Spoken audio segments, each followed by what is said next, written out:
Assalamualaikum warahmatullahi wabarakatuh. Selamat pagi anak-anak. Kita bertemu lagi dalam pembelajaran daring. Baiklah, kita mulai pembelajaran hari ini yang akan membahas bab 2 subbab A. Kedudukan dan makna pembukaan Undang-Undang Dasar Negara Republik Indonesia tahun 1945. Pada video ini kita akan melanjutkan materi dari bab 2. Sebelumnya kalian telah mempelajari pada bab 1 mengenai fungsi dan kedudukan Pancasila. Untuk bab 2 ini akan dibahas mengenai menumbuhkan kesadaran terhadap Undang-Undang Dasar Negara Republik Indonesia tahun 1945. Pada video ini akan dibahas submateri yang pertama, yaitu kedudukan dan makna pembukaan Undang-Undang Dasar Negara Republik Indonesia tahun 1945.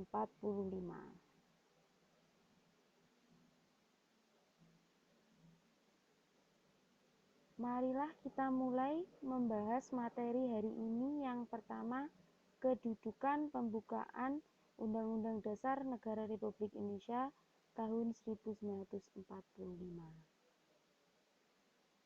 Undang-Undang Dasar merupakan sebagian hukum dasar yang tertulis. Di samping hukum dasar yang tidak tertulis, terdapat hukum dasar yang tidak tertulis, yaitu aturan dasar yang timbul dan terpelihara dalam praktek penyelenggaraan negara meskipun tidak tertulis. Hukum dasar yang tidak tertulis ini disebut konvensi.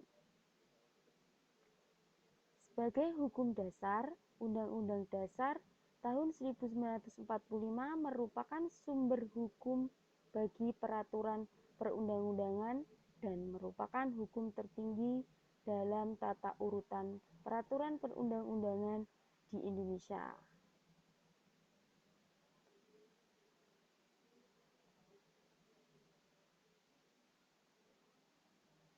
Kita lihat sistematika Undang-Undang Dasar 1945.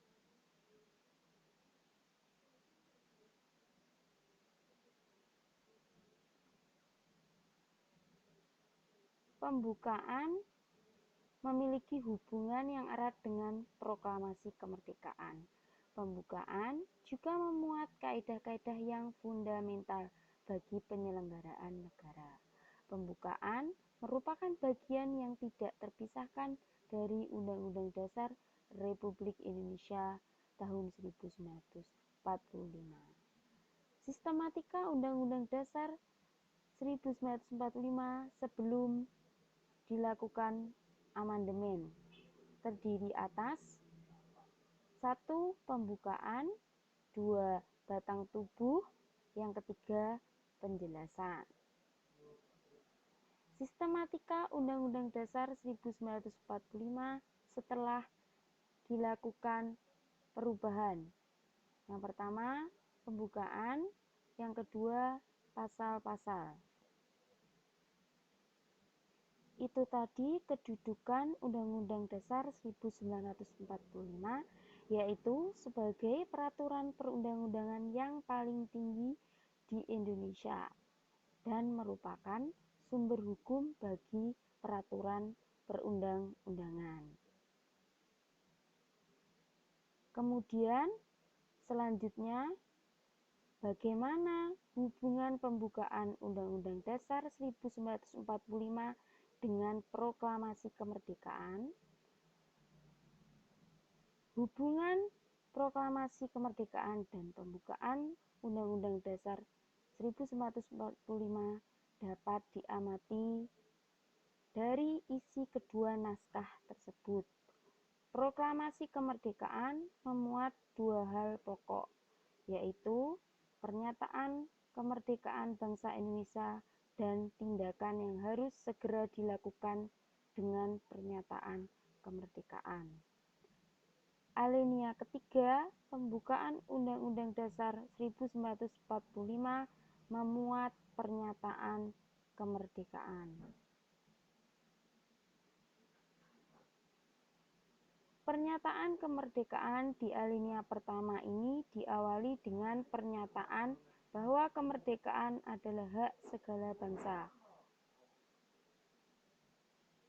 Pernyataan kemerdekaan di alinea pertama ini diawali dengan pernyataan bahwa kemerdekaan adalah hak segala bangsa. Di alinea kedua, alasan perjuangan kemerdekaan bangsa Indonesia telah sampai pada saat yang menentukan juga dipertegas bahwa kemerdekaan merupakan atas berkat rahmat Allah yang Maha Kuasa dan didorongkan oleh keinginan luhur. Dengan demikian, pada dasarnya alinea 1 sampai dengan alinea 3 pembukaan UUD 1945 merupakan uraian terperinci dari kalimat pertama Proklamasi Kemerdekaan. Alinea 4 memberi arah pertanggungjawaban terhadap pelaksanaan proklamasi kemerdekaan. Kemudian isi pokok kedua proklamasi kemerdekaan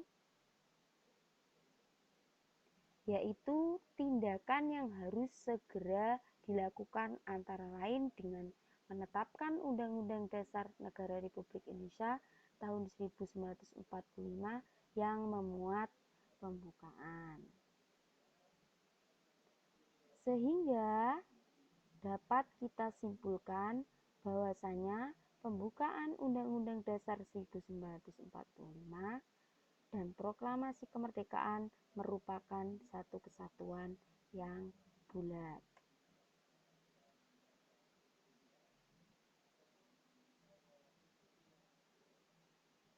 Makna yang terkandung dalam pembukaan merupakan amanat dari proklamasi kemerdekaan. Oleh karena itu, alasan berdirinya Negara Kesatuan Republik Indonesia yang diproklamasikan 17 Agustus 1945 dapat dipahami dengan cara mengkaji pembukaan UUD 1945. Mengubah pembukaan UUD Negara Republik Indonesia tahun 1945 pada hakikatnya membubarkan Negara Kesatuan Republik Indonesia yang diproklamasikan 17 Agustus 1945.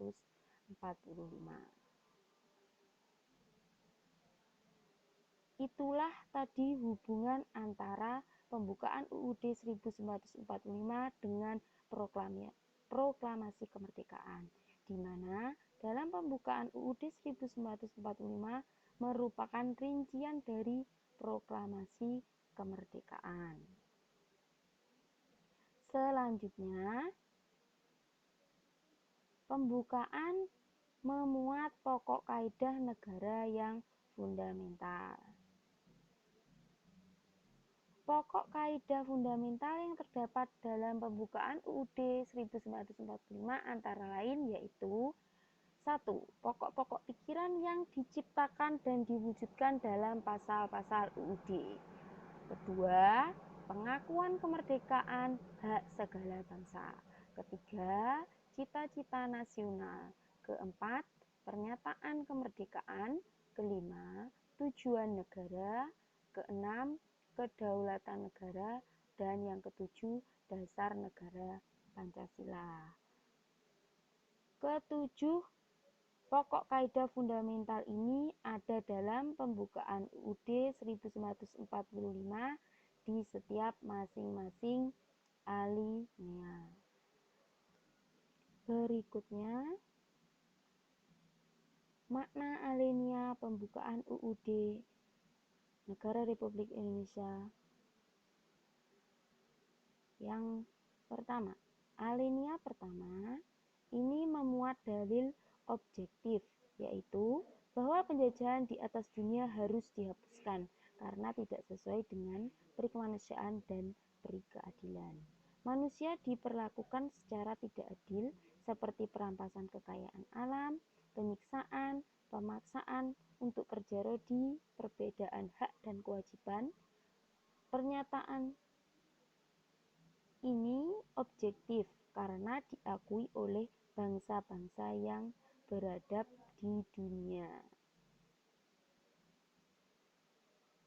Artinya, dalil objektif merupakan suatu alasan mengapa Indonesia harus merdeka. Tetapi, alasan ini memang sudah diakui oleh bangsa-bangsa yang beradab di dunia. Alinea pertama juga mengandung dalil subjektif, yaitu aspirasi bangsa Indonesia untuk melepaskan diri dari penjajahan. Bangsa Indonesia telah berjuang selama ratusan tahun untuk memperjuangkan kemerdekaan Indonesia. Perjuangan ini didorong oleh penderitaan rakyat Indonesia selama penjajahan dan kesadaran akan hak sebagai bangsa untuk merdeka. Perjuangan ini didorong keinginan supaya berkehidupan yang bebas, maka rakyat Indonesia menyatakan kemerdekaan Indonesia.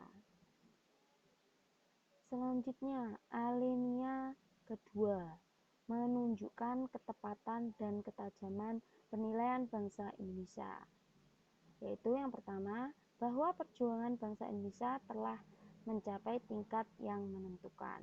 Yang kedua, bahwa momentum yang telah dicapai harus dimanfaatkan untuk menyatakan kemerdekaan. Selanjutnya, kemerdekaan harus diisi dengan mewujudkan negara Indonesia yang merdeka, bersatu, berdaulat, adil, dan makmur.